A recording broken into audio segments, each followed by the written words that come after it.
Thank you very much, Manali, for that presentation. Our last presentation will be, one moment, by our brother, Fred Redmond, who is the United Steelworkers Union International Vice President for Human Affairs. The United Steelworkers in the United States is one of the strongest, most powerful and progressive unions in the United States. Brother Redmond joined the Steelworkers in 1973, and before his 2005 election to his current position, served 3 terms as president of the USW Local 3911 and represented members in Illinois and Indiana. He currently coordinates bargaining for the United Steelworkers healthcare, pharmaceuticals, and public employee sectors. Brother Redmond also serves as the chairman on the Steelworkers Civil and Human Rights Department and joint chairman of the Steelworkers Next Generation program. He actually just came from a conference in Chicago where 1,000 young people were gathered to see how the younger generation can contribute to the American labor movement. Brother Redmond's also a member of the AFL-CIO Executive Council. He's Midwest Regional Representative for the Coalition of Black Trade Unionists and a board member of several organizations, including the A. Philip Randolph Institute and the National Endowment for Democracy, who I neglected to thank in the very opening statement. So thank you very much, Ned, for also sponsoring this. Brother. Well, thank you very much, Tim, and good afternoon, everybody. Let me, I would like to start with a simple premise. With rising global inequality, I submit to you that the problem of marginalized workers is no longer just the issue for developing countries. You see, in developed nations as well, there's an increasing proportion of the workforce that is largely unprotected by laws that establish minimum wages and hours, guarantee workplace health and safety, protect workers against discrimination, and ensure retirement security. You see, the marginalization of workers has not only created economic consequences, but political implications as well. A recent study by 2 Inter-American Development Bank researchers, they argue that workers who do not legally receive mandated benefits due to employer non-compliance has a negative view, not only of their employers, has been documented, but also of the state. You see, those workers believe that the state did not protect their rights, and therefore they feel fewer obligations to comply with their duties as citizens. Now think about that. If legal and political institutions do not protect these workers will more likely question the very legitimacy of these institutions. Now, from the perspective of the trade union movement, the most effective way to protect marginalized workers is to allow them to join unions and engage in collective bargaining.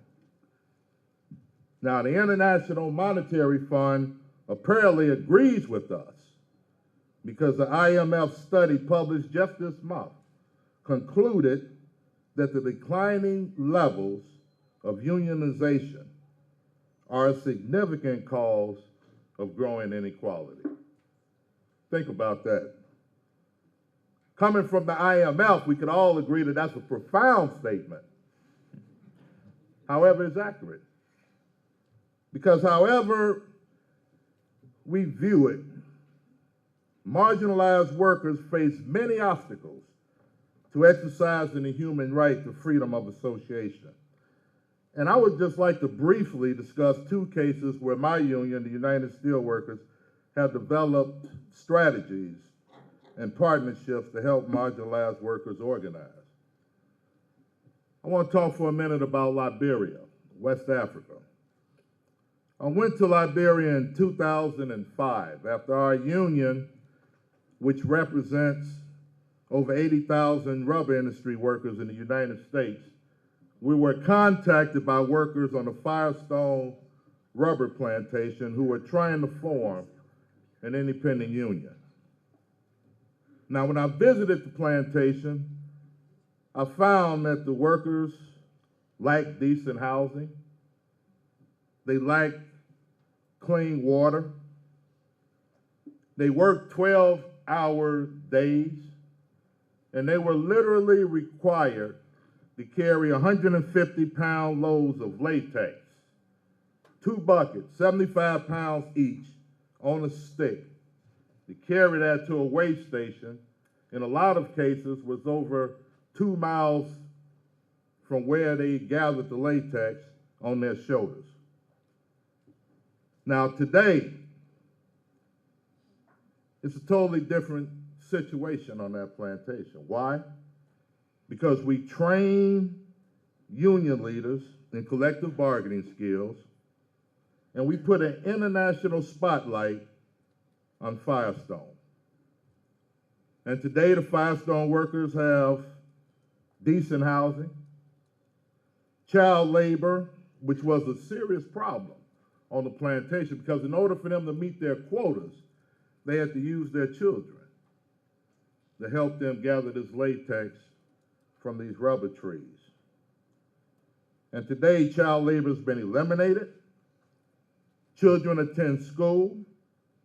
The workers have motorized carts to transport the latex to the weigh stations. And guess what? Firestone still is turning over great profits. Collective bargaining works when you talk about impacting the lives of workers, marginalized workers. It's about sharing the wealth of the work of the money that the workers create. It's a simple concept. Now in Firestone, this was not no easy fight. Winning recognition of an independent union, it took 3 strikes. Workers were beaten. 2 workers was killed during this struggle. But Liberia as a nation is still suffering the consequences of civil war and now the Ebola epidemic. But today, the Firestone workers have accomplishments that they can be proud of. They have a democratic union to build a better future, and most of all, they have hopes for future generations. And that workers' movement in Liberia have expounded.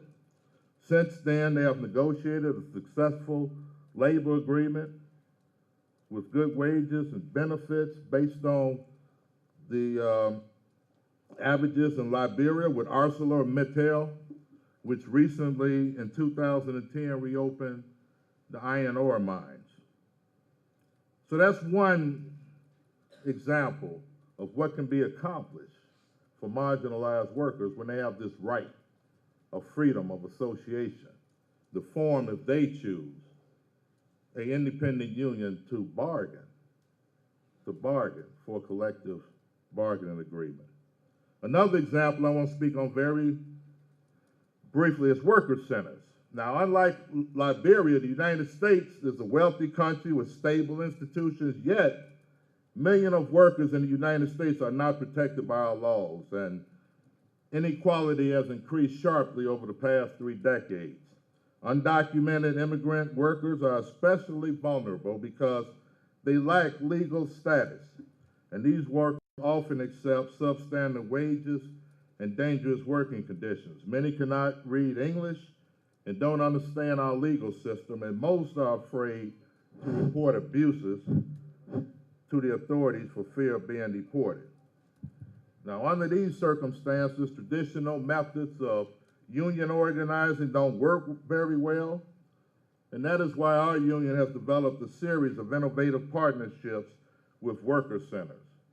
Worker centers are community-based civil society organizations that provide information and training to marginalized workers and support their organizing campaigns. Now, together with the AFL-CIO, Steelworkers have supported what we call the Clean Car Wash campaign. It was a community-based project to raise standards for the 20,000 car washes in the Los Angeles area. And this campaign has organized workers, many of them undocumented, to demand stronger government regulations and immigration reform while organizing to stop wage theft by employers. At 30 car washes, workers have now organized and able to defend their rights. In New Jersey and New York, the Steelworkers and our worker centers have provided health and safety training to more than 5,000 workers. And in Louisiana, where thousands of Indian and South Asian guest workers are coming to build new energy infrastructure, our union, which represents energy industry workers, is collaborating with local worker centers to stop unscrupulous labor contractors who have, in some cases, taken these workers' passports and held them in virtual slavery. So in conclusion, despite their very different circumstances, the campaigns that I described start from a common premise that by building infrastructures and by building institutions that are accountable to their members, workers can not only improve their welfare and reduce inequality, but also contribute more effectively to building a more just and democratic society. Thank you very much.